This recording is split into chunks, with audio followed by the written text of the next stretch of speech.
അയോധ്യയിൽ പ്രതിഷ്ഠ നടക്കുന്നതിനാൽ രാഹുൽ ഗാന്ധിക്ക് നാളെ രാവിലെ ശ്രീമന്ത ശങ്കരദേവന്റെ ജന്മസ്ഥലമായ ഭട്ടദ്രവ സത്രം സന്ദർശിക്കാൻ കഴിയില്ലെന്ന് മാനേജ്മെന്റ് കമ്മിറ്റി. പ്രതിഷ്ഠാ സമയത്ത് നിരവധി ഭക്തർ എത്തുമെന്നാണ് വിശദീകരണം.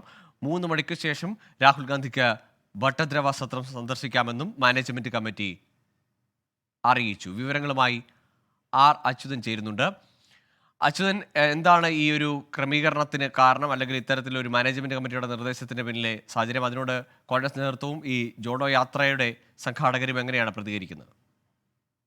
ഗോകുൽ, ഭാരത് ജോഡോ ന്യായ് യാത്രയുടെ ഭാഗമായിട്ട് അരുണാചലിലൂടെയുള്ള പദയാത്ര ഇന്ന് അസാമിലേക്ക് തിരിച്ചെത്തും. അതിനുശേഷമാണ് നാളെ ഈ ശ്രീമന്ത ശങ്കരദേവന്റെ ജന്മസ്ഥലമായ പട്ടദ്രവ സത്രം സന്ദർശിക്കാനായി രാഹുൽ ഗാന്ധി തീരുമാനിച്ചത്. എന്നാൽ ആ സന്ദർശനത്തിനാണ് ഇപ്പോൾ ഒരു സമയക്രമം മാനേജ്മെന്റ് കമ്മിറ്റി രാഹുലിനെ അറിയിച്ചിരിക്കുന്നത്. അതായത് നാളെ ഈ അയോധ്യയിലെ പ്രാണപ്രതിഷ്ഠ സമയത്ത് ഈ സന്ദർശനം അനുവദിക്കുവാൻ കഴിയില്ല എന്നുള്ളതാണ് മാനേജ് കമ്മിറ്റി അറിയിച്ചിരിക്കുന്നത്. ആ സമയത്ത് നിരവധി ഭക്തർ ഇവിടേക്ക് എത്തും.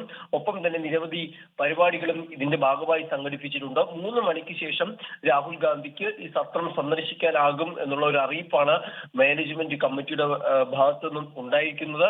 അതേസമയം ഈ പ്രതിഷ്ഠാ സമയത്ത് ഈ സത്രം സന്ദർശിക്കരുതെന്ന് മുഖ്യമന്ത്രി ഹിമന്ത ബിശ്വ ശർമ്മ രാഹുലിനോട് ഉന്നയിച്ചിട്ട് കൂടിയുണ്ട്. അദ്ദേഹം ആവശ്യപ്പെട്ടിട്ടുണ്ട്. എന്തായാലും രാഹുലിന്റെ ഒരു സന്ദർശനത്തിനാണ് ഇപ്പോൾ ഈ ഒരു സമയത്തിൽ ഒരു മാറ്റം മാനേജ്മെന്റ് കമ്മിറ്റി അറിയിച്ചിരിക്കുന്നത്. 3 മണിക്ക് ശേഷം സത്രം സന്ദർശിക്കാം എന്നുള്ളതാണ് മാനേജ് കമ്മിറ്റി രാഹുലിനെ ഇതുമായി ബന്ധപ്പെട്ട് അറിയിച്ചിരിക്കുന്നത്. ഗോകുൽ, ശരി. ആർ അച്യുതനാണ് വിവരങ്ങൾ പങ്കുവച്ചത്.